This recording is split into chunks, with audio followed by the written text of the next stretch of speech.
Well, thank you guys for waiting around here. Another great team win tonight at home. Thought our guys really responded on a quick turnaround, one-day prep against a really good Baylor basketball team that's well coached. Man, is really challenging from the perimeter in terms of the scores they can put on the floor. I'd like to give a shout out to our fans. We had some pretty tough climate today, and we still had everybody come out today, and really willed us to a tough Big 12 win at home here. On behalf of our Texas basketball family, we lost a Texas great this past week, Albert Amonza. I'd like to pass our condolences to him and his family. He's a great ambassador for Texas basketball. When I was here previously with Rick, he was always around our team and at different functions, and just a great ambassador for Texas basketball, along with being a great player. So we just wanted to make sure that we had a chance to let his family know we were thinking about him, and we're praying for their strength in this time right now of his loss. Questions, please, for the players, please. Jeff here in front. Timmy, I know you guys play tough games in this league every night, but that seemed about as physical a basketball game as you'll find. What was it like from your vantage point, not just to be in a game like that where it seemed like you guys beat the heck out of each other for 40 minutes, but to come out on the right side of it?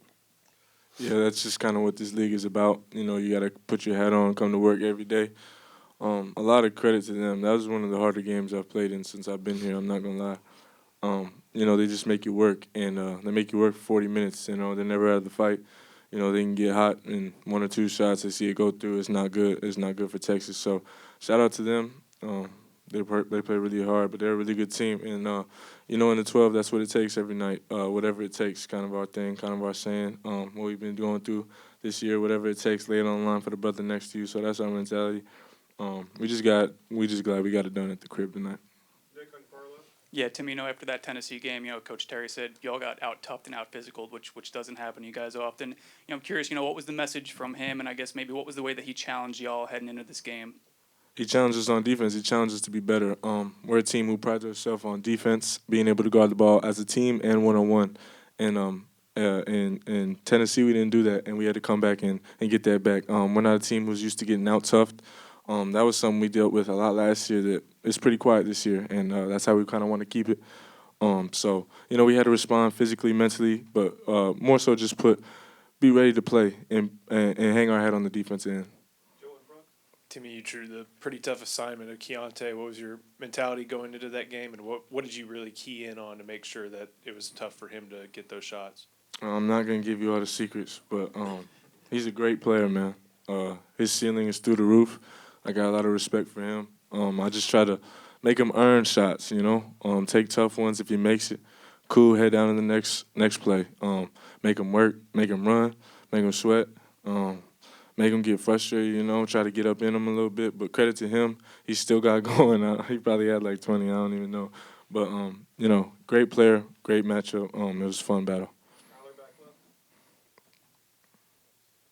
Sir Jabari, late first half, you get fouled, contact comes out. That's happened to me. I'm curious because you hit 4 free throws. What's your eyesight like when you don't have your contacts in, and can you walk us through that whole sequence for you without your contacts in? Because you decided to rip the other one out, it looked like. Yeah, it was kind of blurry, but honestly, when you shoot like a lot of free throws, it's just basically a routine. Like our coaches say, like you already earned that right to make that free throw. So I think the contacts weren't really a big thing, but I got some new ones at halftime, and it's just a regular fix. Jabari in the back to your right. You seem to find a rhythm in the second half from 3. What were you seeing from the Baylor defense in those big shots that you were able to hit? I don't give credit to myself. I give it to my teammates because they got me open. They found me when I was open. They kept me confident. They kept telling me to shoot the ball, be ready to shoot the ball when they drive the ball. So all the credit goes to my teammates. I just was able to knock down shots tonight. Couple last ones for the players. Kirk in front. Yeah, Jabari, are you trying to force yourself into the starting rotation the way you're playing the last 2 games? No. I'm just okay with where I'm at right now, and I'm okay with helping the team get us wins and win a Big 12 championship. And as far as your pump fake, sometimes they left you open. You didn't even have to use the pump fake, did you? yeah, sometimes I over pump fake, but then again, sometimes I pump fake a lot and they go for it. So it's just a hit or miss. Jeff in front, please. Jabari, going back to the toughness aspect of tonight's game, what was it like for you guys as a guard group, knowing you had to be aggressive, had to get downhill on a night where if you go to the basket, you're probably going to have some contact in the middle? We were just challenged to play off 2 feet today and just be smart.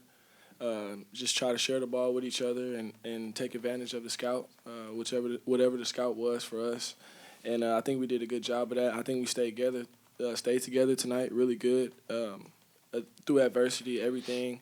And guys picked each other up. Obviously, Marcus didn't have the game that everybody is used to him having, but he was still there for us. He still made sure that we were playing defense. He still made an impact on the defensive end and did everything he could to rebound and box out. And so things like that was what got us to win tonight. Mark Rouser in front, please. Last one. Jabari, rough stretch at the end of the first half with some turnovers. Does anybody give you a pep talk, or you just give yourself one and say, forget about all that? Yeah, my teammates, like I said, all credit to my teammates. They kept me confident. The coaches, too, they keep me confident. They always challenge me to come out and have a better second half. And I was just able to hit shots and play defense and just have the team rally behind me on defensive end. Thank you, men.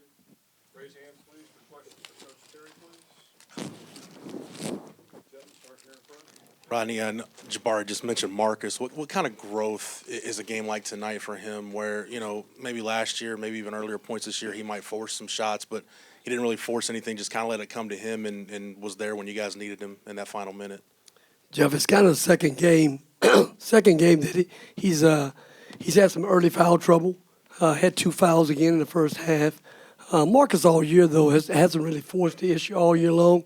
He's really, over the course of this season, learned to trust his teammates. He's played within himself. Even on nights that he scored really big, he's played within himself. He's taken good shots. And he's really just, embraced the role of, trusting his teammates. And when it's time for him to take over and make a big shot, he made a big shot right down the stretch. I say, it's your time right now. And he knew what that meant. And he made a big shot for us.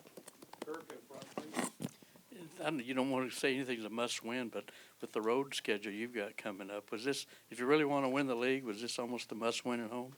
Kurt, we got God on our side right now, so we give him all the glory right now in terms of what we're doing and, giving myself strength and our guys. And, we take it one game at a time. We have 40 minutes in front of us when we had a really, really good Baylor team coming in here that was well coached. Scott, a lot of respect for him and his program. That's all we had on our mind today in terms of really trying to finish out January. We called it the grind. We've embraced it all year long as we head into February, which really is a month of separation. And as you head into separation month, you got to continue to try to improve in areas where you need to improve. And for us, we really placed a high emphasis yesterday on our defense, guarding harder, really trying to take a lot of pride in getting stops. We needed consecutive stops. We weren't able to get over in Tennessee. But really proud of our guys, the way they responded to the challenge yesterday. Joe in front, please. Trapped ball screens really hard from the beginning, and I know they had 2 dunks to start, but you stuck with it. Was just denying that interior shooting the key, and what made the trap so effective tonight? Well, we wanted to come out and we wanted to be aggressive. I think a lot of times our team's at its best. We're at our best when we come out and we're aggressive and start ball games. And we came out early and we really tried to have a tactic where we put them on their heels in terms of trapping the ball screen. Flagler's really hard to turn over. You're not going to turn him over. He made a couple really good reads. Bridges made a 3 early.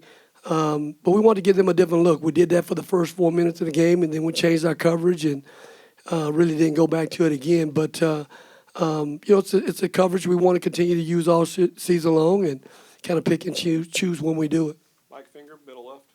Rodney, whether it's the aggression you're talking about or strategy or anything like that, are there bigger pieces of you showing up with this team? Are you allowing kind of your personality to play a bigger role in what the team is doing these days? Mike, we got back yesterday, and I really challenged the guys that we had to guard really hard. We've shown over the course of the season that we could do it at times, but we need to be more consistent doing it. We can score the ball. We got a team that can score the ball on any given night. We may go through one drought throughout a game, but we'll find ways to score. But we have to put consecutive stops together. And I really came in yesterday and challenged a lot of individual players to step their game up on the defensive end of the floor, because that's where our team and our season is going to continue to go.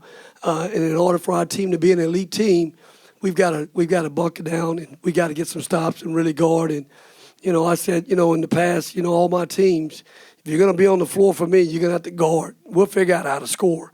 We'll find a way to score, but you got to sit down and have some pride individually, and as a team, sitting down trying to stop. So get stops, and that's what I challenged the guys with yesterday in terms of my personality. I like to have guys play really hard on defense, and I give you some freedom on offense, but you got to give it to me on that end of the floor. Yeah, Rodney, I think Timmy scored or assisted on 5 of the first 6 buckets for you. Obviously ended up with a good night. But, was that the plan to run it through him? Did that sort of happen organically? And, is he maybe a little bit overlooked as a playmaker? Because, Marcus and Tyrese obviously have the ball in their hands so much. But, he kind of was setting a lot of things up for y'all early on. Well, Timmy, a lot of times throughout games, we're able to play through him. He kind of calms us down. He's a guy that gives us a post presence. We knew early on that there was a possibility that we could have a matchup that we wanted early in the game that we could try to exploit, and Timmy will make the right read in terms of if he's not scoring for himself, then he's getting a scoring opportunity for a teammate. So that was kind of our thought process with that, and he's done that for us all year long, though, not just in this ball game. He gives us really a calming effect on offense when we play through him a little bit. Rodney, you guys haven't lost back-to-back games all year this year. I know you talked a lot about resiliency with this group, but what's your level of pride to see this group when they do lose a game, they're able to bounce back strong and in previous instances string a few wins together after a tough loss? Yeah, Jeff, for sure. Rick has a great team over in Tennessee. We took our hats off to those guys. They beat us, you know what I mean? And, we knew we had a quick turnaround. We couldn't have a hangover. We had to come back. And I thought our guys yesterday, they really came in yesterday. And, we went through some things we needed to do today in terms of how hard we had to guard Baylor, knowing that they could put 4 guys out there that puts an extreme amount of pressure on you from the perimeter. And they really responded, And, we break the season down into different months, and we're finishing up the grind. The grind, January is the grind, man. You have to embrace the grind, and give yourself a chance in February to get to some separation, but not only in February. Now you got to really, try to improve in the areas we have to improve. And we got back from that ball game and said we had to guard a lot better. Tonight we gave up. I think our goal was to try to give these guys 6 threes. That was a big task right there in terms of trying to hold this really good scoring team to 6 threes. They had 6 at the half. They finished with 8. We gave them two in the second half. We came in and we showed them the threes. We gave them, 3 threes that were on us, But in order for us to win this game, these guys, they make 9 threes in a game. It's really hard to beat them. And, we challenged those guys to take better care of the basketball. We had 7 turnovers at the half, and we ended up with 2 in the second half. So those were all game-changing situations for us. And I thought we did a great job of defending the 2s early. I think they were 8 for 21 at the half, but they were killing us at the 3-point line. But give these guys a lot of credit, a lot of kudos coming back in terms of the short turnaround for an elite level scoring team. Rodney, when the final horn sounded, looked like it was the most emotional you've been after a win from my vantage point. Can you describe that celebration with your coaching staff and the players on the bench there, and why this win meant so much to you? Well, I was really proud of the way our guys responded from getting beat. They got a chance to pick themselves up off the mat from Saturday against a team that, again, that's an elite team, a team that has a chance to be a Final Four team on their home court. I was just proud of the way they really responded, and Baylor's been really good. They've been really good. Scott's done an incredible job with their program, and they've had our number, just to be honest. I mean, you look at the years, and we hadn't won very much. I think we were 12 out of 13, last 13 matchups, man. We needed to try to find a way to see if we can get this thing done. We're at home. Home is not enough. I tell our guys all the time, you have to come and out-compete a top team in the Big 12 on our home court. No one's going to give it to you. But I was just proud of the way our staff did a great job also in getting our guys to continue to just hold the rope and continue to try to get better, get off the mat, and let's continue to try to compete at a very high level. And I thought we did that, and I was just really proud of that moment. I know you talked about his offense, but was that as good of defensive performance as you got out of Timmy all season? Yeah, Timmy was one of those guys that got challenged yesterday because he's going to play an elite level player in George. George is a pro. He's a professional player. You know, we recruited him. We got a chance to watch him play all summer. He's an elite level player. You know, he's a 1-year player in college. You know, and the challenge was for Timmy to guard a pro right now. He's going to be guarding pros next year. You know, so we need to have you give us our best tonight, and I thought he did that and really tried hard. You're not going to shut a pro out. He's going to score some baskets. But, he had 18 shots, make 17 points. We'll take that all day. He's a really, really good player, and we have a lot of respect for him and his program. Rodney, I know there's a lot of basketball left, but halfway through the Big 12 season, how does first place Texas Longhorns sound to you and to this team, at least for the moment? This Big 12, man, it's a monster now. You know, every night you get it for one night. You keep a win, a loss, one night, and it's on to the next challenging, really good opponent that's well coached. We got great coaches in this league. We have great players in this league, and you just keep it for one night. We work really hard to get in this position. And we know we have to continue to take it one game at a time, 40 minutes by 40 minutes.